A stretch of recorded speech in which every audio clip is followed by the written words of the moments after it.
Ça va être une courte vidéo aujourd'hui. J'aimerais avoir votre avis sur ma prochaine camarade de jeu. J'ai envie de me faire plaisir. Et quand j'ai envie de me faire plaisir, évidemment, ce qui m'intéresse le plus, c'est d'avoir une nouvelle montre dans ma collection. Alors, le truc, c'est que j'y pense depuis pas mal de temps. Et donc, j'ai une longue liste qui est plus ou moins comme ça. Et pour m'aider à choisir, je me suis simplement dit, je vais m'en faire une liste et je vais enlever petit à petit en étant certain de ce que je veux garder. Alors là, on a une liste de 6 montres, et en fait, tout simplement, j'ai peut-être quand même ma petite idée dans celle que je veux. Sincèrement, je vous propose cette vidéo juste pour que vous me dites ce que vous en pensez. Peut-être que votre avis va me faire changer un petit peu d'avis. Alors, dans cette liste, il y a un peu de tout en fait. Il y a des automatiques, il y a du quartz, il y a des montres vraiment à petit prix, et aussi des montres de luxe. Donc, sans plus attendre, je vous présente mes 6 dernières montres dans cette liste, et j'attends de vous vraiment vos commentaires là-dessus. Je commence tout de suite par le type de montre qui se retrouve le plus dans cette liste, les plongeuses. Et ici, je parle vraiment d'une vraie plongeuse. Et j'insiste sur le mot vrai, car en fait, elle est compatible avec la norme ISO 6425, et donc cette montre est un vrai tank. Le modèle qui m'intéresse est en fait un modèle bleu, EcoDrive, et qui est en fait fourni dans une fausse bouteille d'oxygène de plongée. J'aime les montres outils, qui ont été produites pour vraiment une raison précise. Une montre professionnelle, ici, à petit prix. Donc la Yema Superman bleu mystérieux automatique, ça c'est du nom. Alors, après mon test, en fait, tout simplement de la montre assemblée en France LIP, que j'ai fait ici sur le channel, j'ai eu envie de découvrir un peu plus loin le savoir-faire français.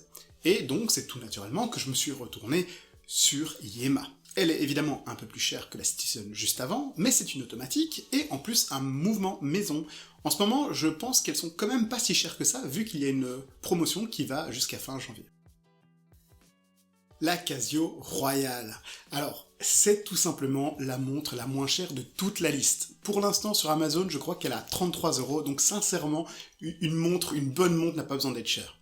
Et pourtant, mais quelle montre, plus je la regarde et plus j'ai envie d'elle. Et surtout, plus je m'intéresse aux montres et plus j'ai envie de m'intéresser à Casio. C'est pourtant bien plus technologique qu'une montre automatique ou mécanique, et pourtant, mais qu'est-ce que je trouve ça rétro. J'adore, ça fait vintage.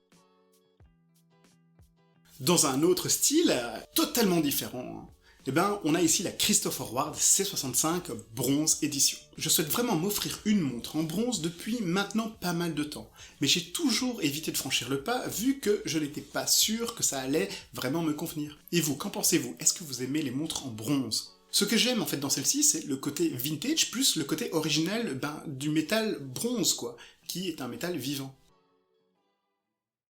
Doxa Sub 200 Caribbean.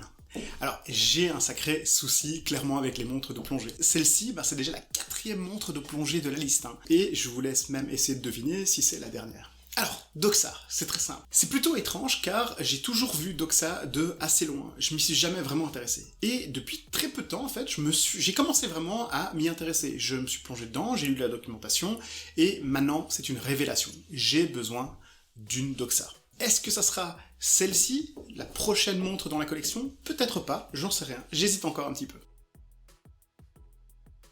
Pour finir ce top, j'ai gardé le gros morceau pour la fin. Et aussi, c'est la 5e plongeuse sur une liste de 6. Bon, ça fait peut-être un petit peu beaucoup, surtout que si je la prends, ça va rejoindre une de mes 4 plongeuses que j'ai déjà dans ma collection. Cette montre, c'est tout simplement la récente et populaire Black Bay 58 de Tudor. Je trouve la Black Bay standard vraiment trop belle, et j'ai même été tester un modèle en bronze. Mais le truc, c'est que je trouve que cette montre est vraiment, vraiment grosse. En fait, quand j'ai été la tester, j'ai eu l'impression que j'avais une brique sur le bras. Ça peut sincèrement attirer certaines personnes, parce que beaucoup d'entre vous ont des poignets assez larges, mais c'est pas du tout mon cas, et je trouvais vraiment qu'elle était trop épaisse. Donc c'est pour ça que je suis vraiment content de savoir que Tudor produit une Black Bay 58 qui est en un peu plus petit gabarit. Donc la taille me plaît beaucoup plus, et peut-être que c'est la montre que j'ai décidé de craquer. Et donc, évidemment, je vais pas trop en parler de cette montre, à part dire que pour moi, c'est ce qui se rapproche le plus d'une Submariner vintage en étant neuve, et aussi dont vous avez la possibilité de l'acheter. Moi, celle-ci, je l'aime vraiment beaucoup.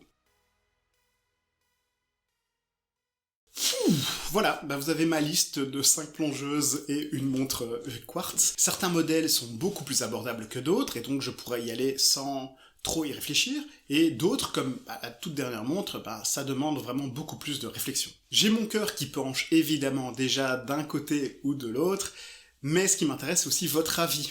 Au final, c'est moi qui va prendre la décision. Donc ne vous inquiétez pas, vous pouvez y aller et balancer ce que vous voulez. Voilà, la vidéo c'est fini pour aujourd'hui, et si vous n'êtes pas encore abonné à la chaîne, s'il vous plaît, un petit like au moins, ou abonnez-vous.